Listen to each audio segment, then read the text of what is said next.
nama saya Cita dengan akhiran NIM 092.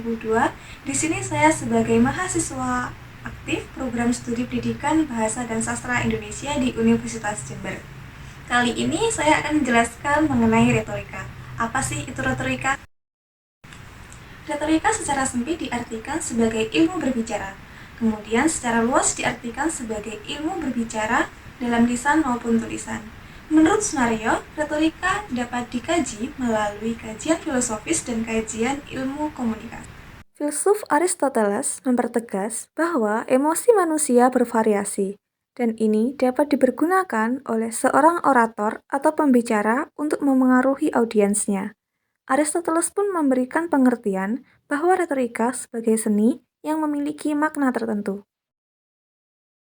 Sejarah retorika. Sejarah retorika sudah ada sejak manusia itu ada.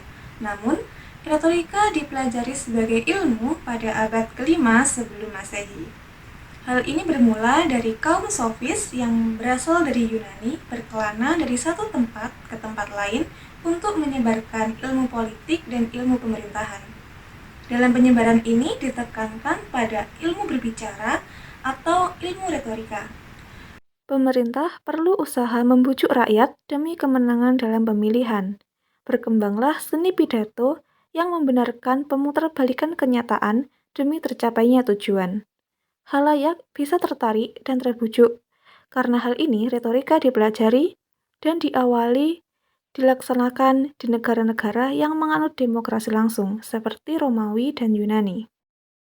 Tokoh-tokoh di bidang retorika yang pertama ada Gorgias. Ia mengatakan kebenaran suatu pembicaraan dapat dibuktikan apabila memenangkan sebuah pembicaraan. Gorgias juga merupakan guru retorika pertama yang mendirikan sekolahnya dengan bayaran yang cukup tinggi pada era itu, sekitar 10.000 US dollar. Tokoh retorika yang kedua yaitu Protagoras. Ia mengatakan retorika bukanlah soal kemenangan, namun soal keindahan berbahasa. Tokoh yang ketiga ada Socrates. Ia mengatakan jika retorika adalah mengenai kebenaran. Ia sering dianggap menyimpang karena ia beranggapan retorika adalah ilmu untuk memengaruhi, bukan ilmu untuk mengumpulkan fakta ataupun data. Tokoh yang keempat ada Isokrates. Ia mengatakan jika ilmu retorika begitu penting bagi kemajuan masyarakat, sehingga ilmu retorika tidak boleh dipisahkan dari politik dan juga sastra. Tokoh yang terakhir adalah Plato. Ia mengatakan ilmu retorika begitu penting untuk mempersiapkan menjadi seorang pemimpin. Dengan ilmu retorika, kita diberikan kemampuan untuk memahami bahasa secara sempurna. Tujuan berretorika menurut Aristoteles. Yang pertama yaitu meyakinkan atau mempersuasi seseorang atau sekelompok orang mengenai topik yang kita bawakan. Yang kedua yaitu membina kerjasama antar masyarakat melalui seni berbicara. Sehingga dapat disimpulkan fungsi atau tujuan retorika yaitu menanamkan kerjasama melalui kata-kata yang dapat mempersuasi seseorang sehingga tercapainya tujuan yang diinginkan.